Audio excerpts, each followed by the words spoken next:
Hello everyone. Hi guys. Welcome to our channel. It's been a while since we uploaded a video, but we wanted to come and talk to you guys about cleansing the lashes, prepping the lashes, and kind of some of what we consider to be the most important parts. And don't just take our word for it. Definitely do your research and understand more about how lash extensions work. In our courses, we go over in depth like how the adhesive works and prepping steps. I know a lot of people have questions about primers and bonders and all kinds of stuff like that. Hakeem works the front desk a lot here, so people are always asking him What's the have to do before you do lashes and stuff. And I always recommend having lashes nice and clean and stuff, just because if they're nice and clean, you could get a better bond and everything's gonna just work better overall. First of all, I feel like that is kind of like the no-brainer part of doing the prep, cleaning the lashes, right?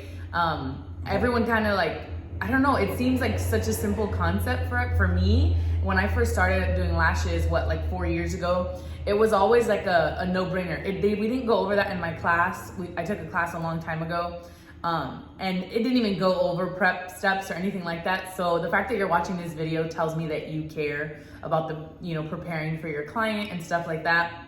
And I'm gonna just, before we really get into, what you should do, what you shouldn't do, I really wanna tell you that there's no one right way. There's a lot to do with the way adhesive works. That's why I mentioned that earlier. Where you live, the environment, the humidity, the person themselves, if they're on any type of medication. I could literally talk about this whole retention thing. The more than likely the reason why you're here is because you're having problems with retention. Maybe you're struggling to even just keep the lash on during the appointment. They're just popping right off. You're like, I did everything. I used the primer, I did the lash super bonder, whatever. There's a bunch of things out there on the market right now because, you know why? Because there's a lot of people having trouble with retention. Right, and all the Facebook groups and Instagram, everywhere, on YouTube, how to get the best retention. I mean, you can find answers all over the place, but how do you know which ones to listen to?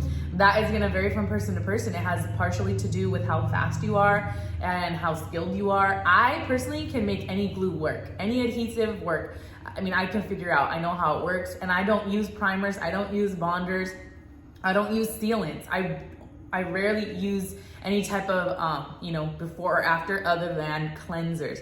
Cleanser is really the only thing that I use, but I just wanna explain to you guys that it's gonna vary from person to person. And there's no wrong way. You have to figure out what works for you. But what we're gonna do today is explain the importance of, we're not gonna go in super detail about how we do our prep steps, but just the importance of cleansing the lashes with a lash cleanser that's specifically made for lash extensions. Now, there's other ones on the market, and this is something that we have used over the years as well. But this formula is something that I've been using for almost 4 years now. And it's definitely my favorite, hands down.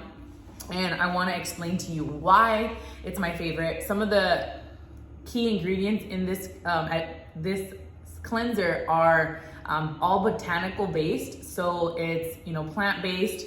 A lot of people get vegan and plant-based confused. I believe Prolong claims to be a vegan-friendly cleanser, but that doesn't necessarily mean that it's plant-based. And I'm not sure if it is. I haven't done that much research on it.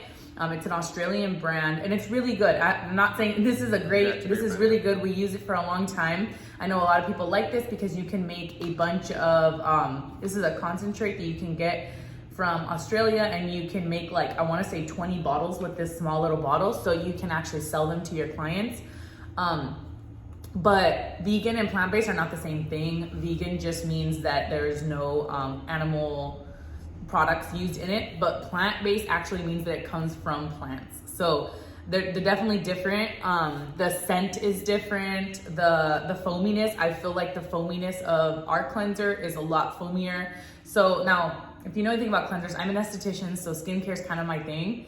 Foaming doesn't necessarily mean better. However, it can feel better, and the client tends to like it a lot more. But the reason why we strongly push cleansing the lashes with with a specialty foaming cleanser that's made especially for eyelash extensions is because a lot of people out there are using baby soap, baby Johnson & Johnson, stuff like that. There's a lot of people using a bunch of different cleansers that are not made for lash extensions. And I know you're gonna see it in the Facebook groups, people telling you use one part Baby Johnson & Johnson, 1 part distilled water and some baking soda or something like that. I see all these crazy concoctions in the Facebook groups, and I'm here to explain to you why that's not sufficient to wash your lashes. Now, is it gonna harm them? And I think that's kind of where it started. I think people started using baby soap because they figure, well, it's not gonna hurt, right? It's tear-free.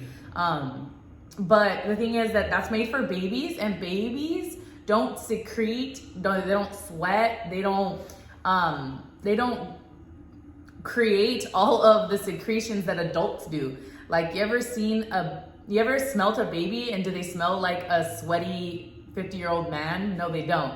But if you don't shower as an adult, if you don't shower for a couple of days, you're gonna smell bad. And I know this is an awkward conversation. It's really taboo for a lot of people.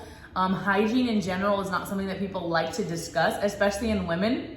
It's kind of a taboo thing, but we have to be honest here. Like, we sweat, we work out, we cry, we drink, we do all these things that cause these secretions in our body, especially in our eye area. This is a mucous membrane right here. So this whole area is directly connected to all the places where boogers and sweat and tears come out. So using baby soap on an area like this, is it gonna harm them? No. And I think that's why so many people stand by it so much, is because it doesn't hurt anyone, it doesn't burn or anything like that, but it doesn't actually get the job done. You wouldn't use a baby soap on your body as an adult, right? Like, you wouldn't. Yeah, you probably shouldn't. I mean, maybe you do, but you probably shouldn't. I hope you don't. And if you are, then that's a whole nother conversation. But right here, what we want to just stress is that it's really important to use something that actually can get the job done. Even if you talk to somebody about washing cars, like, they're gonna tell you not to use dish soap for the car. Is it gonna kind of get the job done? Sure, it's gonna take off the visible dirt, but is it actually gonna clean the car and nourish the paint? Is it good for the paint? Yeah, it's not. Yeah. It's not. And maybe you don't know about cars, and honestly, I don't really know about cars either, but it makes sense. So it's kind of the same thing with our lashes and our face. We don't use body soap for our face because it's not made for that. Again, I hope you're not. So we just wanted to kind of explain that to you guys and get you to understand. I mean, and for me, washing the lashes 4 years ago, like I said, for me, it was a no-brainer. When I go to the dentist, do I brush my teeth first? That's the most popular thing that you see on Instagram. People saying, like, you wouldn't come to your lash appointment without brushing your, you wouldn't go to the dentist without brushing your teeth. So why do you go to your lash appointment without washing your lashes? That's totally true. Like, we should definitely be teaching our clients the importance of lash hygiene and cleaning their lashes, not only before they come to their appointment, but on a daily basis. We definitely should be teaching them that. And I think that the common thought is that if we wash their lashes during their appointment, that they're not gonna wash them at home. And I feel like it's the opposite. And I don't know about you guys who maybe if you don't wash your client's lashes at the beginning of an appointment, but I feel like a lot of my friends that don't wash their clients' lashes at the beginning of an appointment, they have clients a lot of times that don't wash their lashes. Yeah. So I have a feeling, and this is just like a theoretical idea, that maybe that actually contributes to them not wanting to wash them. Because my clients, I don't have that problem. Like, I don't have clients that come back, and I'm talking years worth, half a decade almost of lashing, and I don't have clients that don't wash their lashes. If they do, when it does happen, they're so honest about it. Like, oh my God, I'm so sorry. I went out last night and I just rushed here to get here, stuff like that. I don't lash anymore, but when I was lashing full time, it was very rare that I had clients that didn't wash their lashes. And I think it's because I've always washed them for them. I really feel like you show that that's important to you, so it's important to them, And one of the things that I definitely have noticed is that the client loves it. I know when our team's working, for sure. I've noticed that his clients love it. Yeah, it just shows like you care a little bit more. I've had a couple clients that they've told me, oh, I've never had this done before I get my lashes done. I'm just kind of like, really? Like, they just put them on, you come in sweating or whatever, just put them right on the dirty lashes. And that's when they have retention problems, because they don't even know what's on their lashes. It could be a bunch of like you said, secretions, or some people have like the first time doing it, they have mascara and stuff. Like, and I had a conversation with a friend, and if you're watching this, friend, don't get mad that I said this. I'm not gonna say her name. But I have a friend who was lashing before me, and I remember telling her, like, I always do a lash bath, and she was like, oh, she'd been doing lashes like twice as long as me. She was like, oh, I never do a lash bath before. And I'm like, why not? And she was like, well, it's their responsibility to wash them. Like, I don't want them to think that they don't have to wash them. And if they all fall out in a couple of days because, you know, their lashes were sweaty or had mascara, makeup residue, whatever, that's their fault. Now they have to come back and pay for a full set. It's not my problem. And I remember like kind of agreeing with her, like, you're right, like they should be responsible for it, you know? But then in the back of my mind, I thought to myself, because me, I'm a psycho, okay? Like, my degree's in sociology. I always am studying people's behavior and kind of putting myself in their shoes and understanding, like, what would I do in that situation? So I remember thinking, like, if I got my lashes done, even if I didn't like wash them beforehand, and I knew that, but I went into that appointment and then I paid, you know, $250 for my full set, and then I have a wedding this weekend, and by the time the wedding comes, half of them are gone. If people ask me, because I told everyone, oh my God, I'm so excited, I'm gonna get my lashes done, blah, blah, blah, and all my friends ask me, like, oh my God, I thought you were gonna get your lashes done. Like, didn't you just get your lashes done 2 days ago? And half of them are gone. Am I gonna tell them, really? Am I honestly gonna be like, I know, but I didn't wash them before, so that's why they all fell out? I don't think so. I think, honestly, a lot of people anyways, maybe me, I'm kind of hyper honest, but I would assume that most people are gonna be like, yeah, I freaking paid all that money and they're always gone. I'm never gonna get them again. It's a waste of money. And not only am I gonna complain about that person, but I'm also gonna tell them, never get your lashes done. It's a waste of money. They don't last. So not only are we ruining our reputation by not cleansing the client's lashes beforehand and ruining that person's time that they had planned, but now we've also tainted the outlook of lashes. Yeah, for sure. And that's what we don't want. We want to show people that lashes don't hurt your lashes. You know, lash extensions don't hurt your natural lashes, and they are not a waste of money. You can get really good retention when you do the proper steps. So I don't think we realize sometimes that even though you're just trying to teach that client a lesson, first of all, like, I don't know if you're religious or whatever, but like, you're not God. So it's not your job to like teach people lessons. You're not their parent. And even if you are, then I guess that's another story, but that lesson might cost you in the long run. Exactly. Yeah, and sure. maybe they'll go somewhere else next time, because then they're just gonna think it was you. And it wasn't. You're a skilled artist, you know what you're doing, but because you taught them a lesson, what if the lesson they learned was you suck? And then they go somewhere else because maybe their friend just started doing lashes or something, and they have amazing retention because that person cleansed their lashes. Trust me, even if subconsciously they make the connection that, I wonder if it's because I didn't wash my lashes, they're not gonna say that, and they're never gonna go back to you. So for me, it was always kind of just like this is my reputation on the line. So if it means I have to take that extra 2 minutes, I'm gonna do it. Like, I'm gonna do what it takes. It's the same, yes, when I go to the dentist, I brush my teeth beforehand, and yes, I brush my teeth every day, and I try to floss, you know, as often as possible. But when I go to the dentist and they put a filling or whatever they're doing to my teeth, they clean your teeth too. So deep cleaning. Yes. Like, a lady comes in and does all the works, and then the doctor comes in and does a bunch of stuff. So, I mean, I know we're not medical professionals, but I feel like what we do should be held to a standard of being as close to medical professionals as we can be. Some of the things that we do a pre-screening when someone wants to make an appointment with us, and they have to read all our policies and sign off on them.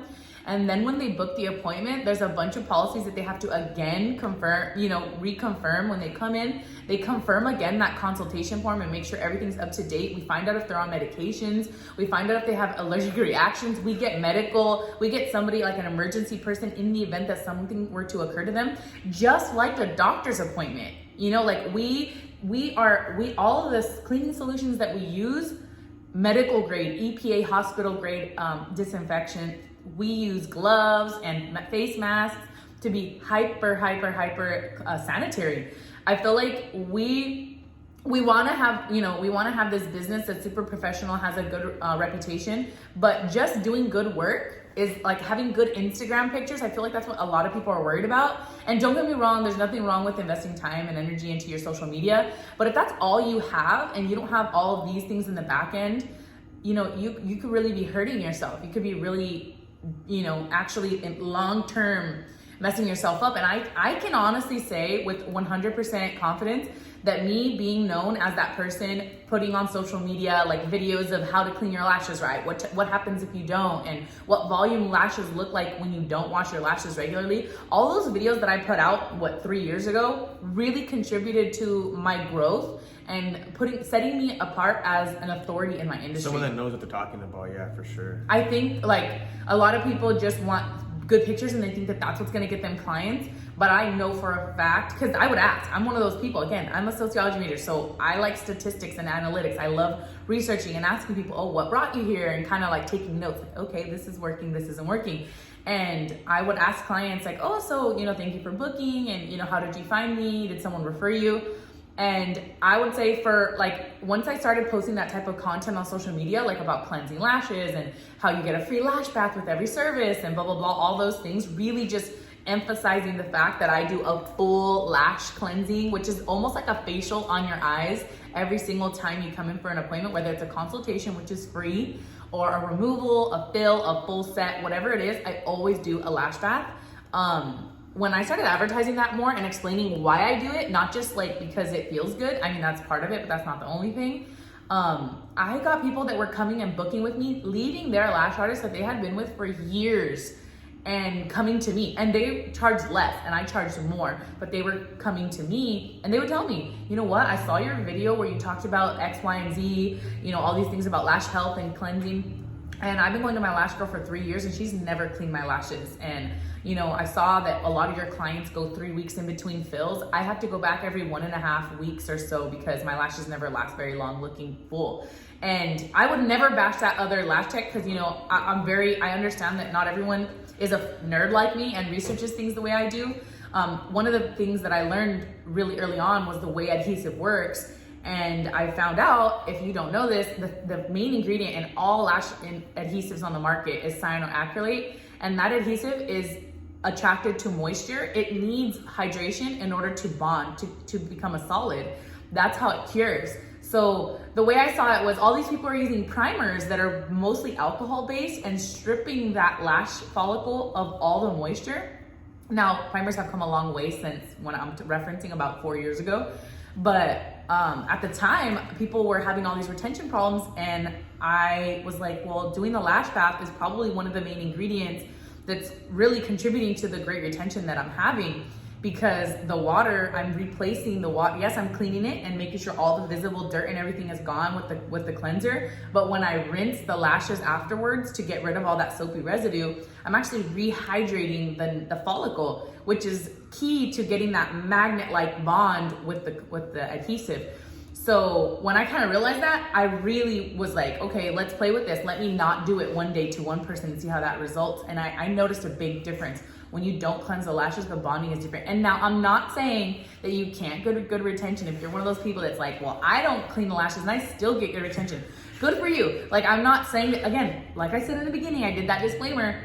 There's no wrong way, but I have a rhyme to my reason of, the process that we take with using the cleanser. So just like I was saying, I had a lot of people coming back to me and telling me that, I love this, and this is so relaxing. Some of them even say things like, it's like my eyelashes are getting a fresh drink of water. I've had people say stuff like that, and I think a lot of that has to do with, they try not to touch them very much. They try not to. They only wash them at night, after work or whatever, but they try not to touch them too much. So it's kind of like nice and relaxing. It's like getting a facial, but for your eyes. And so my clients love it. We use these special brushes that are angled and they have white on the tips, so that way you can see if the water is coming back clean or not, or if they have a lot of residue from makeup.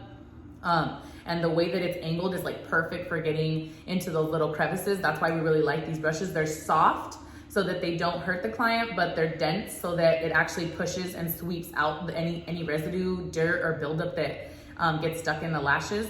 So we have a whole system that we use for prepping the clients, and I really feel like it has contributed not only to the retention, to the client's comfort, but just the overall experience. Yeah, the overall experience. No, seriously, like they love it.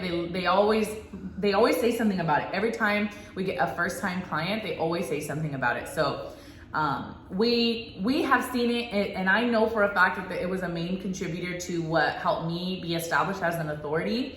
And I highly recommend that if you are not doing a thorough lash bath. Now there's a difference between a lash bath and like a deep lash cleanse. If you get someone coming in and they got like layers of mascara on their lashes, or they have strip lash glue all stuck in between, that's a whole nother conversation.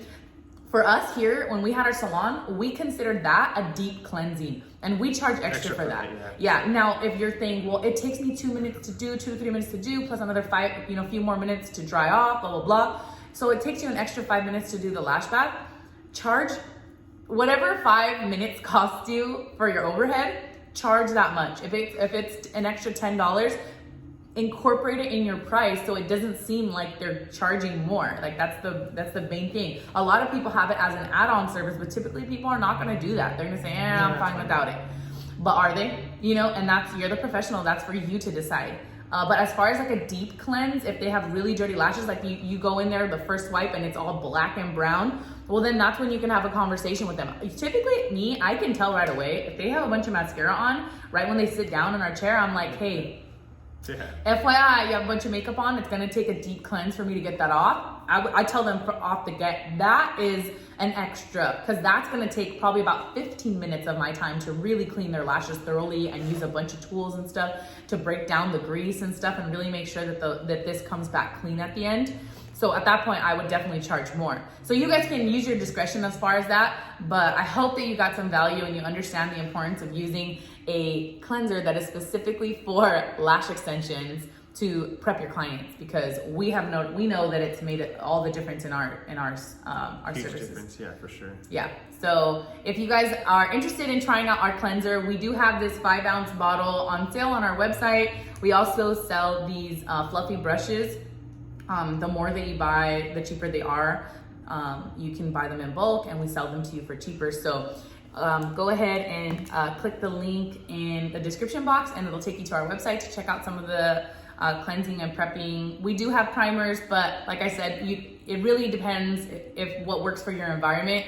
We're not trying to push any products on you. We also highly recommend the Prolong Cleanser Concentrate. I believe they do have a pump as well, but if you're in the United States, that might not be cost effective because you're gonna pay like $30 for shipping to get it overseas. So you're better off buying the concentrate and just putting it in your own foam pump bottles. But just be aware that putting your label on like your personal sticker on someone else's product, there's a lot of laws depending where you're located. So make sure to do your research on regulations of putting your sticker on something. If you're doing that, if you're doing the concentrate in little foam pump bottles and putting your sticker on it, if you didn't get the proper permits to be able to do that, that's it's copyright infringement. And then also if someone has an allergic reaction and you don't have the permits and the insurances to cover, that can pose some threats. So that's why sometimes it's better just to use a brand or to buy their product and use it and not sell it. If you're gonna resell something, then you want to get it straight from a company.